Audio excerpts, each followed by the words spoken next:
유치가 나고 다시 영구치로 바뀌는 시기. 어린 시절을 어떻게 보냈는지는 평생의 구강 건강을 결정합니다. 치아 관리의 시작점이자 가장 중요한 때라고 해도 과언이 아닌 어린이들을 위한 정보. 의료톡톡에서 우리 아이를 위한 구강관리법에 대해 알아봅니다. 치아 관리 방법의 가장 기본은 양치질. 아이들도 예외일 수 없습니다. 어린이의 경우 보통 폰즈법을 사용. 폰즈법이란 칫솔을 치아에 직각으로 대고 큰 원을 그리듯이 닦아주는 방법입니다. 폰즈법은 손기술이 서툰 어린아이가 쉽게 사용할 수 있기도 하고 간단하면서 큰 효과를 얻을 수 있는 방법입니다. 또한 나중에 회전법으로 점차 바꿔나가기에도 용이한 방법이 되겠습니다. 어린이가 스스로 하는 양치는 음식물과 치태 제거의 차원에서도 중요하지만 앞으로 평생 사용할 양치 습관 체득의 의미가 더 크다고 볼 수 있습니다. 어린이 양치 방법 교육에서 반드시 알아둬야 할 점. 하루에 딱 3번만 양치하는 게 아니고요. 식사 후뿐 아니라 간식을 먹은 다음에도 반드시 양치하는 습관을 길러주기. 그리고 잠자리에 들기 전에도 반드시 양치하기입니다.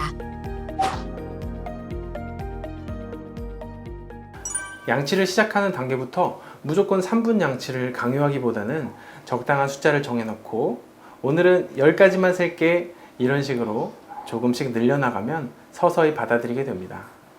양치를 스스로 하게 되는 나이가 되었다 하더라도 초등학교 저학년 정도까지는 엄마나 아빠의 도움이 필요합니다. 초등학교 고학년 이후에도 스스로 양치한 후에 부모님이 한 번씩 확인해 주시는 게 좋겠습니다. 스스로 양치하는 시간을 준 뒤 부모님이 한 번 더 닦아주는 방법으로 하루에 한 번 이상 실천. 이때 아이의 뒤에서 양치를 해주면 더 효율적이고요. 부모님이 해줄 때는 잇몸 쪽에 칫솔과 치아를 45도 정도 각도로 위치시키고 쓸어내리듯이 닦는 회전법이 좋습니다. 칫솔은 시중에 판매하는 어떤 것도 크게 상관은 없습니다. 다만 너무 큰 칫솔모가 있는 것보다는 치아 2개 정도 덮을 수 있는 수준의 크기를 선택하면 되겠습니다. 치약 역시 어떤 제품이냐가 크게 중요하지는 않은데 아무래도 양치를 처음 접하는 어린이들에게는 맛과 향이 좋은 것으로 시작해서 뱉어내기가 가능해지면 저불소에서 어린이 불소 치약으로 넘어가고 서서히 어른 치약으로 바꿔나가면 되겠습니다. 가장 흔한 치과 질환 중 하나인 충치는 예방이 최우선. 올바른 양치 방법 교육과 더불어 미성숙한 치아를 강화시키고 세균 성장을 억제하는 불소 도포, 치아에 울퉁불퉁한 홈을 코팅해 치아 홈 메우기, 그리고 단 음식을 최소화하는 방법 등으로 충치의 발생을 낮출 수 있습니다. 주기적인 불소 도포만으로도 충치 발생률을 확실히 줄일 수 있습니다. 다만 불소 도포는 뱉어내기를 할 수 있는 나이부터 시작해야 하겠죠. 또 음식물이나 세균이 잘 끼는 치아에 홈을 메우기도 하는데요. 특히나 잘 썩는 치아로 평생 아껴주어야 할 영구치 큰어금니는 치아 홈 메우기가 건강보험이 적용되는 사실을 꼭 알아두시면 좋겠습니다.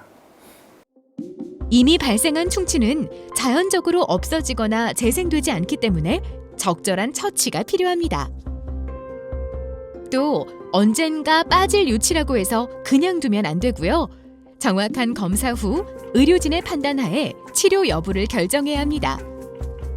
충치를 방치하면 신경까지 진행해서 심한 통증을 부르고 후속 영구치에도 영향을 줄 수 있기 때문입니다. 위아래의 치아가 가지런하지 못하거나 정상적인 교합 상태를 이루지 못하는 상황을 뜻하는 부정교합. 흔히 얘기하는 주걱턱이나 무턱 등의 경향을 보이는 어린이들은 영구치가 나오기 전에 꼭 확인을 해야 하며 개선이 가능합니다. 부정교합의 원인은 크게 유전적인 요인과 환경적인 요인. 엄마나 아빠가 부정교합일 경우 아이도 부정교합일 확률이 증가. 성장 과정에서 확인해 보길 권유합니다. 다양한 환경적인 요인도 존재하는데요.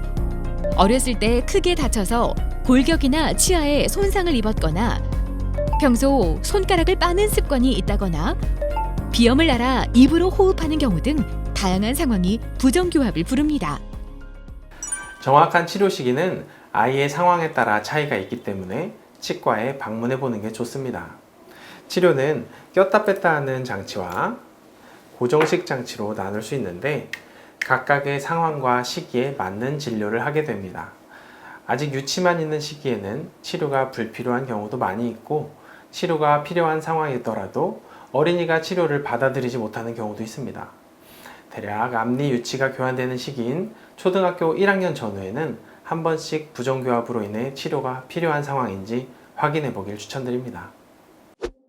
부정교합을 방치하게 되면 첫 번째로 비정상적인 골격 성장을 초래할 뿐만 아니라 두 번째로 양치가 잘 안 되는 부분에선 충치나 잇몸 질환을 야기하고 씹기 기능도 저하돼서 소화불량을 겪는 등 건강상의 문제로도 이어집니다. 또한 외모적인 스트레스로 인한 우울감까지 호소하는 경우도 있습니다. 어차피 빠질 유치라고 생각해서 소홀히 관리하게 되는 경우가 많이 있습니다. 하지만 어린이 치아 관리를 소홀히 하게 되면 후속 영구치에도 좋지 않은 영향을 미칠 수 있고 평생 부정교합으로 고생할 수도 있습니다. 좋은 양치 습관 확립과 정기적인 구강 검진을 통해 어린이의 구강 건강을 지켜주는 것이 좋겠습니다. 3살 치아가 80까지 갑니다. 그렇기 때문에 어린 시절부터 치아 관리를 잘하는 게 중요한데요.